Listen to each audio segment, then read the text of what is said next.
Today we shall learn experimental and non-experimental research, and it is incorporated in the curriculum of MAD program of most of the university, and specifically from my university, the Patna University. शुरू में हम लोगों ने जब class में discuss किया था, थोड़ी सी चर्चा की थी रिसर्च पैराडाइम की, तो बताया था कि रिसर्च पैराडाइम या पॉजिटिविस्ट पैराडाइम, क्वांटिटेटिव रिसर्च, और फिर उसके जो मेथड्स होते हैं उसमें दो मेथड्स, और सर्वे को भी विशेष परिस्थिति में यदि हम ऐड कर दें तो तीन मुख्य विधि हैं, जिसमें से सबसे इम्पोर्टेंट विधि एक्सपेरिमेंटल मेथड है। यद्यपि ये साइकोलॉजी से एजुकेशन में आया है, लेकिन हम लोग भी इसका इस्तेमाल करते हैं। तो experimental method, correlational study and survey research are the three part related to quantitative research, and the most sophisticated aspect is experimental method. As you can see, firstly we shall learn experimental and non-experimental research, but before that, firstly we shall explain experiment. वैसे तो हम लोग experiment science से ज़्यादा करते हैं, उसका rigorous nature होता है। फिर साइकोलॉजी में हमेशा रिसर्च करते हैं, बहुत सारे एट्रीब्यूट्स को मेजर करते हैं।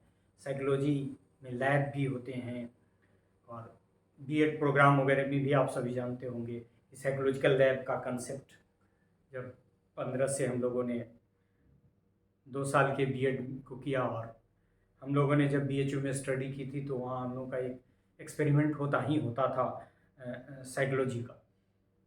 खैर, यहाँ हम लोग अब सबसे पहले we shall learn what an experiment mean. तो एक तरह से एक्सपेरिमेंटल रिसर्च साइकोलॉजी से होते हुए एजुकेशन में आया है, और ज़्यादा एक्सपेरिमेंट साइकोलॉजी जो करता है, क्योंकि ह्यूमन बिहेवियर बहुत फ्लेक्सिबल है, तो उसकी स्टडी का नेचर सोशल साइंस की प्योर साइंस की स्टडी की तरह रिग्रेस नहीं हो सकता है, कि एक्सपेरिमेंट की तरह रिग्रेस नहीं हो सकता है। So we shall learn the experiment and later experimental design in terms of the study of psychology and education. और थोड़ा सा हम लोगों ने चर्चा की है, बहुत सारे स्टैटिस्टिक्स की, इस सब का रिलेशन ज़्यादातर एक्सपेरिमेंटल मेथड और एक्सपेरिमेंट से ही है। So experiment is the basis of experimental design, and the term experimental has been defined by several psychologists. Obvious experiment के कई तरीके टाइप भी है, कई तरह से उसको डिफाइन भी किया गया है, but one definition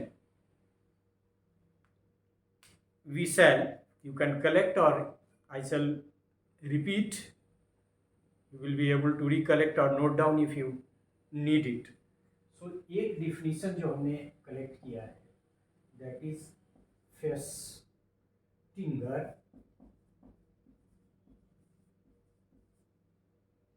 and Karch, 1953।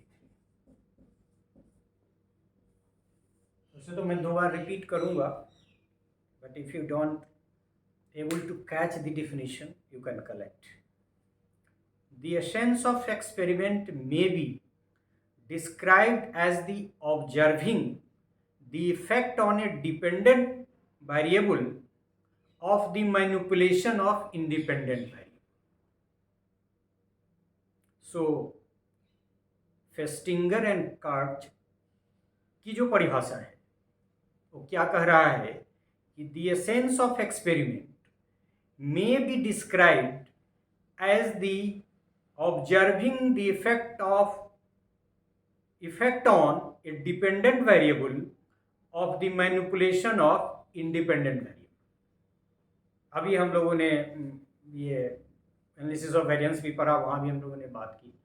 तो इनके अनुसार एक्सपेरिमेंट क्या है? एक्सपेरिमेंट है जिसमें हम ऑब्जर्व करते हैं इंडिपेंडेंट वेरिएबल के चेंज का, उसके मैनिपुलेशन का dependent variable. So it is an observation of change in independent variable, how it influences the dependent variable। मतलब इंडिपेंडेंट वेरिएबल में होने वाले परिवर्तन के सापेक्ष में डिपेंडेंट वेरिएबल पर जो परिवर्तन होता है उसी का अवलोकन क्या है?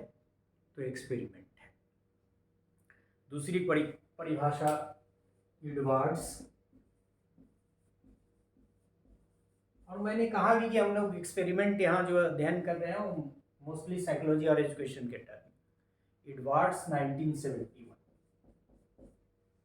इनकी परिभाषा कह रही है कि when certain variable can be controlled और manipulated directly in a research problem by the investigator, the research procedure is often described as experiment. I read once again the Edwards definition. When certain variable can be controlled or manipulated directly in a research problem by the investigator, the research procedure is often described as experiment। यहाँ भी जो परिभाषा आपकी पहली थी उसी से मिलती जुलती चीज़ें हैं, लेकिन थोड़ा सा बदल के कहा कि जब हम किसी वेरिएबल को, और ऑब्वियस है जब भी हम कंट्रोल चेंज करते हैं, मैनिपुलेट करते हैं, तो किस वेरिएबल को करते हैं? वो इंडिपेंडेंट को करते हैं, स्वतंत्र चर को करते हैं। आश्रित चर को कभी भी हम मैनिपुलेट नहीं करते। आश्रित चर पे स्वतंत्र चर का प्रभाव देखते हैं। So when certain variable can be controlled और manipulated directly in a research, मतलब जब हम इंडिपेंडेंट वेरिएबल को कंट्रोल करके कोई भी इन्वेस्टिगेटर, कोई भी रिसर्चर रिसर्च प्रोसीड्योर्स को का अध्ययन करता है, और ऑब्वियस है अध्ययन करेगा तो कहाँ करेगा? डिपेंडेंट वेरिएबल पर उसके प्रभाव से करेगा, तो इसको क्या कहते हैं? एक्सपेरिमेंट कहते हैं। ये चैपिन का एक बहुत सिंपल डिफिनेशन है। Chapin 1974। These you can find very easily। नाम यदि याद हुआ तो वैसे भी आप तो नेट का ज़माना है, you will be able to collect if you could not pick through the lecture। An experiment is an observation under controlled condition। ये सबसे सिंपल डिफिनेशन है, लेकिन इसको यदि आप एनालाइज करें चैपिन के डिफिनेशंस को, N experiment is an observation under control condition, मतलब कंडीशन को कंट्रोल करते हैं। तो ऑब्वियस है कि वहाँ भी एक्सपेरिमेंट करने के लिए कंट्रोल करेंगे। एक ग्रुप को हम ट्रीटमेंट दे रहे हैं और दूसरे को ट्रीटमेंट नहीं दे रहे हैं, तो उसको कंट्रोल कर रहे हैं। So an experiment is an observation under control condition. जब हम कोई अध्ययन कंट्रोल कंडीशन के करते हैं, और ऑब्वियस क्या करेंगे? इंडिपेंडेंट डिपेंडेंट वेरिएबल के बीच के रिलेशन को देखेंगे, तो उसको क्या कहेंगे? उसी को एक्सपेरिमेंट कहेंगे। इन तीनों परिभाषाओं को यदि हम देखें तो इसमें डिपेंडेंट वेरिएबल है, इंडिपेंडेंट वेरिएबल है, कंट्रोल कंडीशन है, इंडिपेंडेंट वेरिएबल का मैनिपुलेशन है, इंडिपेंडेंट वेरिएबल के मैनिपुलेशन का डिपेंडेंट वेरिएबल पर प्रभाव है, और इस सब का जो ऑब्जर्वेशन है, इस सब का जो अवलोकन है, यही क्या है? एक्सपेरिमेंट है। तो यदि हम प्रयोग को मनोविज्ञान या शिक्षा के सापेक्ष में परिभाषित करने की कोशिश करें तो क्या कर सकते हैं कि यह एक अवलोकन है। किस चीज़ का अवलोकन है? स्वतंत्र चर में किए गए परिवर्तन के प्रभाव का अध्ययन का। किस पर? आश्रित चर पे। मतलब प्रयोग एक अवलोकन है जिसमें स्वतंत्र चर में होने वाले परिवर्तन के प्रभाव का अध्ययन हम डिपेंडेंट वेरिएबल पर करते हैं, आश्रित चर पे करते हैं। So these are 3 definitions, there may be other definitions, लेकिन बेसिक कंसेप्ट को हम लोगों ने समझ लिया। There are 2 salient features of the experiment, और एक्सपेरिमेंट के 2 salient फीचर हैं। वो salient फीचर कौन कौन से हैं? एक मैनिपुलेशन, यहाँ मैं लिखूंगा salient फीचर मैनिपुलेशन, ये टेक्निकल वर्ड्स है, ये आपके साथ बहुत दूर तक जाना है। सो और दूसरा क्या आपने कहा? कंट्रोल।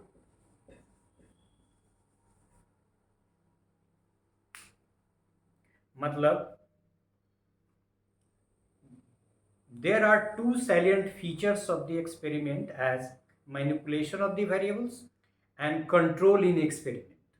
मतलब कंट्रोल इस दृष्टि से कि हम कह सकें कि स्वतंत्र और आश्रित चर का यह जो ट्रीटमेंट का प्रभाव है, इसमें कोई दूसरा प्रभाव बाधक नहीं है, वो बाधा उपस्थित नहीं करता है।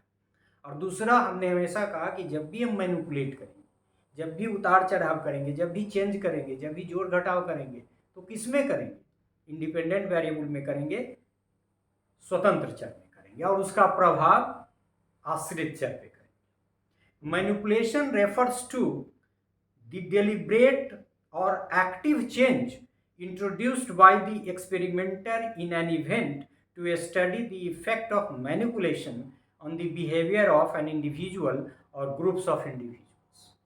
मतलब कोई भी जैसे ट्रीटमेंट भी उसको कहते हैं, तो जब चेंज का मतलब है या मैनिपुलेशन का मतलब है कि किसी तरह का चेंज उसमें कर रहे हैं, बदल रहे हैं, कुछ उसमें ऐड कर रहे हैं, और उसका अध्ययन कर रहे हैं ह्यूमन बिहेवियर पे। बोरिंग एक नाम है, इसको भी आप याद रखें, ये डिफिनीशन से रिलेटेड यद्यपि नहीं है, इसलिए मैं इधर लिखता हूँ। Boring 1954। Boring 1954 had suggested to provide meaning to the concept control in an experiment as। मतलब ये पहला मैनिपुलेशन तो हम लोग समझ गए, इंडिपेंडेंट वेरिएबल स्वतंत्र चर में हम मैनिपुलेट करते हैं, कोई एक्सपेरिमेंट ट्रीटमेंट देते हैं, आदि आदि। दूसरा, कंट्रोल को बोरिंग ने डिफाइन किया। वैसे तो हम लोगों ने देखा कि कंट्रोल का मतलब क्या होता है, तो सारे सिचुएशन को कंट्रोल रखे ताकि हम कह सकें कि स्वतंत्र चर का प्रभाव ही है जो रिजल्ट आया है आश्रित चर पे, ये कोई दूसरे कारण से नहीं है, इसी को कंट्रोल करें। यहाँ देखिए बोरिंग क्या कह रहे हैं? Control refers to the comparison of results for verification. मतलब रिजल्ट का कंपैरिजन वेरिफिकेशन के लिए। और दूसरा, control refers to arrangement of condition to occur some type of behaviour. मतलब वो एक्सपेरिमेंटल कंडीशन जो हम लोग क्रिएट करते हैं उसकी तरफ इशारा है कि arrangement of condition to occur some type of behaviour. तीसरा, control refers to the practice of elimination of extraneous variable और at least hold it to constant throughout the experiment. और हम इसलिए भी कंट्रोल करते हैं, लिहाजा ये सबसे इंपॉर्टेंट है, कंट्रोल इसलिए करते हैं कि एक्सट्रेनियस वेरिएबल को कंट्रोल करें, यदि उसके प्रभाव को हटा दें, और यदि हम नहीं हटा सकते हैं तो उसके प्रभाव को थ्रू आउट द एक्सपेरिमेंट एक जैसा रखें, मतलब प्रभाव घटबर नहीं हो, दैट इज ऑल्सो इम्पॉर्टेंट। और तीसरी बात जो हमने कही उसी से रिलेटेड है कि एक्सट्रेनियस वेरिएबल वो इंडिपेंडेंट वेरिएबल के साथ साथ चलता है और वो एक्ट करता है इंडिपेंडेंट वेरिएबल के टर्म में, डिपेंडेंट वेरिएबल की तरह, और इंडिपेंडेंट और डिपेंडेंट वेरिएबल के बीच के रिलेशनशिप को मेजर करने में बाधा उपस्थित करता है। लिहाजा किसी भी एक्सपेरिमेंट का सबसे जो बड़ा उद्देश्य है उसमें से एक उद्देश्य यह है कि एक्सट्रेनियस वेरिएबल को कंट्रोल करें, और उसके कई सारे तरीके हैं जिसको हम एक अलग लेक्चर से, आज तो नहीं किसी और दिन करेंगे, कि how to control extraneous variable, and it is an important part of the experiment and experimental design as well. लेकिन मुख्य रूप से जो एक तो उसको रिसर्च का एक वेरिएबल ही बना लेते हैं, इसके बाद मैचिंग कर सकते हैं, और फिर बहुत सारे तरीके हैं जिस पे हम लोग बात करेंगे। लेकिन एक्सपेरिमेंट में जो कंट्रोल करना है उसमें सबसे बड़ा कंट्रोल एक्सट्रेनियस वेरिएबल के प्रभाव को न्यूट्रलाइज करना है, या फिर ऐसा करना है कि यदि हम उसको बिल्कुल उसके प्रभाव को नहीं हटा सकें तो घट बढ़ नहीं हो, इस स्टेज पे कुछ, इस स्टेज पे कुछ, उस स्टेज पे कुछ एक जैसा हो, तो ये मान लेंगे कि थ्रू आउट इसका प्रभाव है, इसलिए हालांकि फिर भी प्रभाव तो होगा ही। सो वोरिंग इज़ वेरी इंपॉर्टेंट, जिसने कहा कि यदि हमको कंट्रोल करना है रिसर्च में, और उसका मतलब क्या है एक्सपेरिमेंट में, तो मतलब यह है कि पहला, control refers to the comparison of results for verification, comparison की बात करता है। दूसरा, control refers to arrangement of conditions, सारा एक्सपेरिमेंटल अरेंजमेंट की तरफ, that occur some type of behavior, and the most important, the third part, control refers to the practice of elimination of extraneous variable, or at least hold it to constant throughout the experiment. In fact, experiment is to minimize extraneous variable, yeah, through elimination. पहला एक factor, ये सब ये line ध्यान से सुनिए। So in fact experiment is to minimise extraneous variable, मतलब experiment का एक काम यह है कि एक्सट्रेनियस वेरिएबल को इलिमिनेट करें। If elimination is not possible, it tries to hold the extraneous variable constant.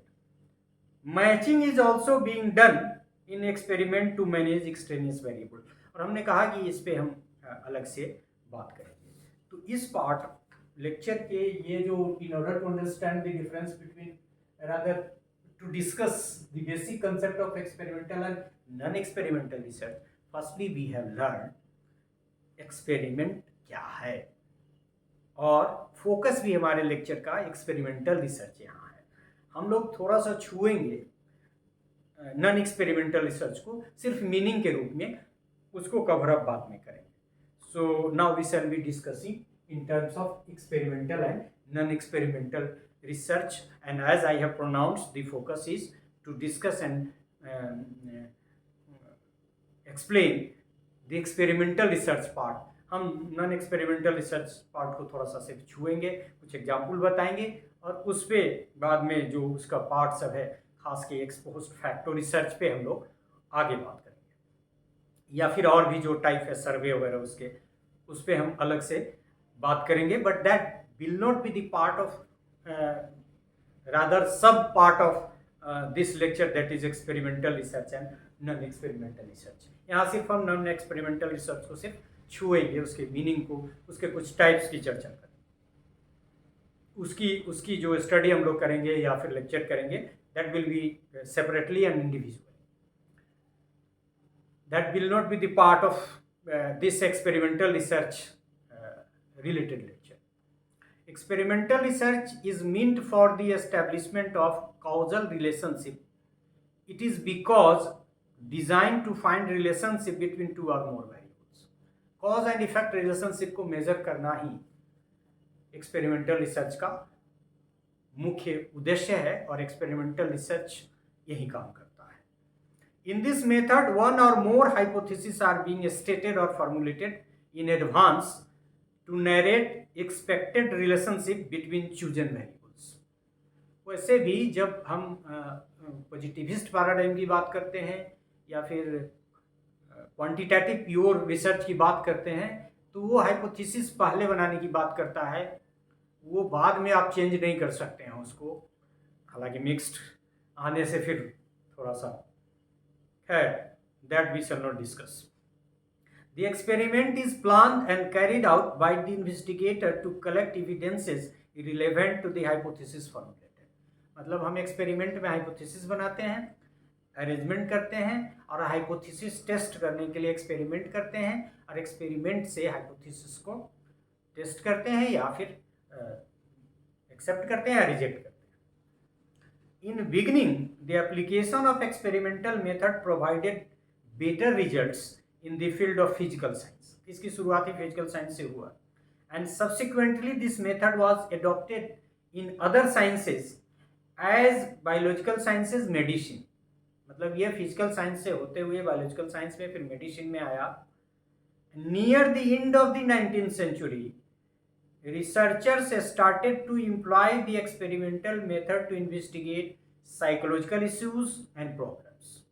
मतलब ये वहाँ पहले फिजिकल साइंस से, फिर ये बायोलॉजिकल साइंस, फिर मेडिसिन साइंस, फिर साइकोलॉजी एंड फिर education. So this initiated the beginning of the experimental psychology. Joseph M. Rice and Thorndike were among the persons who initiated the application of experimental method in education. ये Joseph M Rice and Thorndike, इन दोनों की वजह से ये experimental method education मतलब हमारे विषय में आना शुरू। When we classify different types of research, the most common way is fundamental and action research। अभी हम लोगों ने क्वांटिटेटिव और क्वालिटेटिव रिसर्च की बात की। एक बड़ा आधार है क्लासिफिकेशन का, दूसरा बड़ा आधार है रिसर्च मेथड्स के क्लासिफिकेशन का, fundamental research and action research. Fundamental research जो फंड नॉलेज के फंड में कुछ ऐड करता है, और एक्शन रिसर्च जो डे टू डे के प्रॉब्लम को सॉल्व करने में मदद करता है। We also have the category of experimental and non experimental research. तो ये क्वालिटेटिव, क्वांटिटेटिव, फंडामेंटल और एक्शन के अलावा एक तीसरी कैटेगरी रिसर्च मेथड्स की है जो एक्सपेरिमेंटल एंड नॉन एक्सपेरिमेंटल है। And experimental research is one where the independent variable can be manipulated by the researcher directly. It can be further divided into two major types as laboratory experiments and field experiments। इसका हम लोग अध्ययन करेंगे कि एक experimental research के दो part, एक हो गया लेबोरेटरी एक्सपेरिमेंट और दूसरा हो गया फील्ड एक्सपेरिमेंट। लेबोरेटरी अलग से हम करेंगे, फील्ड अलग करेंगे, दोनों में अंतर भी करेंगे। तो यदि हम जो क्लासिफिकेशन तीसरा है हमारा, qualitative, quantitative, fundamental, action, experimental and non experimental, तो इस एक्सपेरिमेंटल रिसर्च के दो पार्ट हैं। पहला लेबोरेटरी एक्सपेरिमेंट और दूसरा फील्ड एक्सपेरिमेंट। उसी तरह से इसके भी कुछ पार्ट हैं। So an experiment research is one where the, वही जो हम लोगों ने एक्सपेरिमेंट में देखा कि एक्सपेरिमेंट क्या होता है, वही ऑब्जर्व करते हैं। डिपेंडेंट वेरिएबल है, इंडिपेंडेंट वेरिएबल है, इंडिपेंडेंट वेरिएबल को मैनिपुलेट करते हैं और उसके मैनिपुलेशन का प्रभाव डिपेंडेंट वेरिएबल पर देखते हैं। तो यही एक्सपेरिमेंट करने का जो प्रोसेस है वही हमारा एक्सपेरिमेंटल रिसर्च है। तो हम लोगों ने एक्सपेरिमेंट में जो चीज़ें डिस्कस की वो यहाँ उसको कैरी ओवर कर लीजिए आप। So variable can be manipulated by the researcher directly. It can be further divided into two major types as laboratory experiments and field experiments। In a non-experimental method of research, independent variable cannot be directly manipulated। मतलब ये it has nothing to do with the manipulation of independent variable। मतलब इसमें independent variable को आप manipulate नहीं कर सकते हैं, मैनिपुलेट करने की ज़रूरत नहीं है। और उसके बहुत सारे एग्जाम्पल हम लोग करेंगे। और मोस्ट इम्पोर्टेंटली हमने आपको एग्जाम्पल दिया, हम इसी को पहले लिख देते हैं। एक्स पोस्ट फैक्ट तो आपको पढ़ना भी है, and it is also very important from examination point of view. एक दो साल यदि नहीं आया है, यदि लास्ट ईयर नहीं आया है, तो इसके आने के ज़्यादा चांसेस भी हैं आपके फोर्थ कमिंग एग्जामिनेशन में। सो ठीक है, दो पार्ट उसके हो गए। In a non-experimental method of research, independent variable cannot be directly manipulated by the researcher। It means non-experimental method does not permit for experimental studies। मतलब एक्सपेरिमेंटल स्टडी उसमें नहीं होगा। नॉन एक्सपेरिमेंटल में जो होगा भी अध्ययन, कॉजल रिलेशनशिप हम देखेंगे, कॉज एंड इफेक्ट रिलेशनशिप जैसे हम एक्सपेरिमेंटल में देखते हैं उसमें भी देखें, लेकिन हम मैनिपुलेट नहीं करेंगे इंडिपेंडेंट वेरिएबल का। मतलब जो सबसे की फैक्टर है दोनों के डिफरेंस का, हालांकि हम बाद में डिफरेंस भी करेंगे, ये है कि एक्सपेरिमेंटल में हम लोग मैनिपुलेट करते हैं इंडिपेंडेंट वेरिएबल को, और नॉन एक्सपेरिमेंटल में इंडिपेंडेंट वेरिएबल को मैनिपुलेट नहीं करते। कुछ एग्जांपल्स है। Non experimental research which is also known as descriptive research. इसको डिस्क्रिप्टिव रिसर्च भी कई जगह आप देखेंगे कि लिखते हैं लोग descriptive, it is also known as descriptive. और डिस्क्रिप्टिव के भी कई टाइप है। डिस्क्रिप्टिव रिसर्च, डिस्क्रिप्टिव मतलब हम कह सकते हैं कि non experimental research is also known as descriptive research, and it is also of different type such as field studies. मतलब field experiment and field study is different. मतलब field study इसका part हो गया, field study, field experiment and field study, field में study, दोनों में difference है। हो सकता है बाद के फेज में हम लोग फील्ड एक्सपेरिमेंट और फील्ड स्टडी के बीच में डिफरेंस देखें।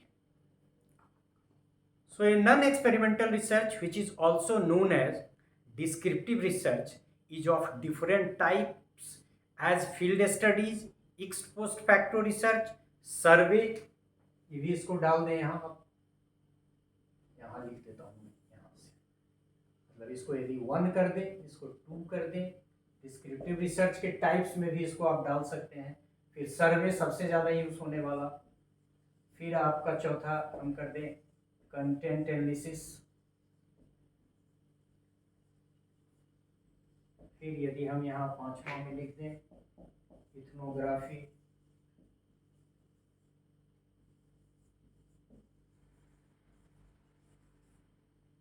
केस स्टडी और भी कई हैं, इसमें सब मेंशन है भी नहीं।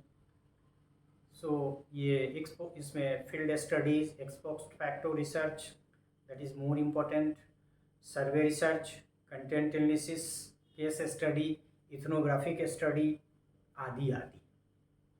वैसे हिस्टोरिकल रिसर्च का भी बहुत पार्ट है that is related to field study. Philosophy का भी बहुत सारा पार्ट है जो मुख्य रूप से कंटेंट एनालिसिस पे होता है, इसलिए उसको हम अलग नहीं डालें। लेकिन यदि हम लिस्ट बनाने लगें कंटेंट एनालिसिस वगैरह से, ईथर मान लें उसको, यदि फील्ड स्टडी से ईथर मान लें तो वो भी डाल देंगे, फेनोमेनोलॉजी को भी डाल देंगे, ग्राउंडेड थ्योरी को भी डाल देंगे, और इस तरह से बहुत एक लंबा लिस्ट है। और यहाँ मुख्य रूप से आपको एक्सपेरिमेंट में 2 ही आपके मुख्य है, laboratory experiment and field experiment, और most importantly the laboratory experiment.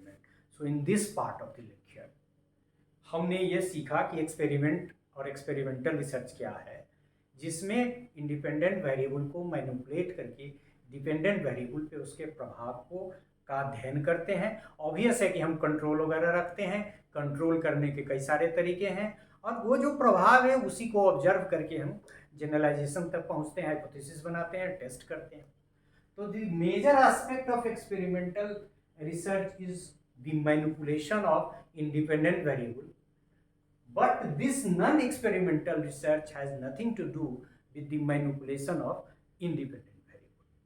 And इसमें ये 2 की स्टडी, और इसमें पता नहीं आपके करिकुलम में कौन कौन है, लेकिन एज आई कैन रिकॉल ये आपके पोस्ट फैक्टो है, और सर्वे भी शायद है, और भी कुछ होगा that I shall see, that I have seen in the curriculum of Patna university first semester programme of MEd. खैर, तो एक्सपेरिमेंट क्या है, एक्सपेरिमेंटल मेथड क्या है? एक्सपेरिमेंटल मेथड के 2 प्रकार, लेबोरेटरी और फील्ड एक्सपेरिमेंट है।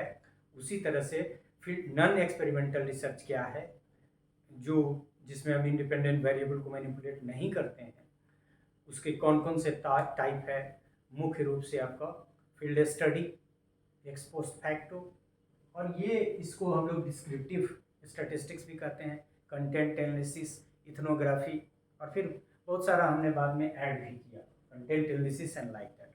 सो in this part of the lecture we have learned what is experiment, what is experimental method, and how it is different from non-experimental method, and what are the major types of non-experimental method and as well as experimental method. Thank you very much for this part of the lecture. Thank you.